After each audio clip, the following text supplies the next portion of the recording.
আজান, যার মানে হচ্ছে আহ্বান করা, যার মূল উদ্দেশ্য হলো অবগত করানো। ঐতিহাসিকভাবে মুসলমানদের 5 ওয়াক্ত নামাজের জন্য মিনার থেকে উচ্চস্বরে আজান দেওয়া হয়।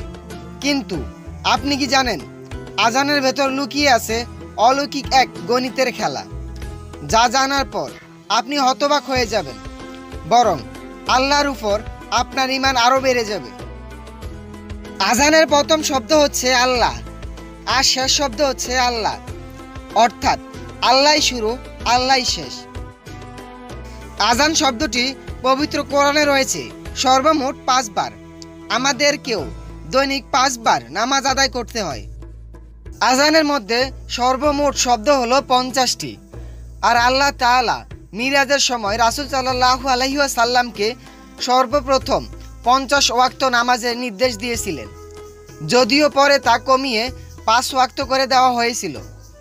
কিন্তু বুখারী শরীফের 3207 নম্বর হাদিস বলে, একজন ব্যক্তি যদি দৈনিক 5 ওয়াক্ত নামাজ আদায় করে, আল্লাহ তাআলা তাকে 50 ওয়াক্তের নামাজের সওয়াব দিবেন। সুবহানাল্লাহ। আজানের মধ্যে সর্বমোট 17টি ভিন্ন অক্ষর রয়েছে, আর আমাদেরকেও দৈনিক ফরজ নামাজ 17 রাকাত পড়তে হয়। আজানের মধ্যে সবচেয়ে বেশি ব্যবহৃত বাক্য হচ্ছে আল্লাহ।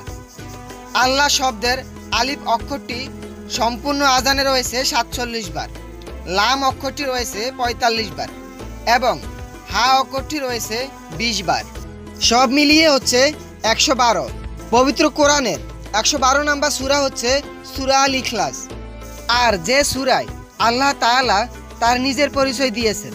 সুবহানাল্লাহ।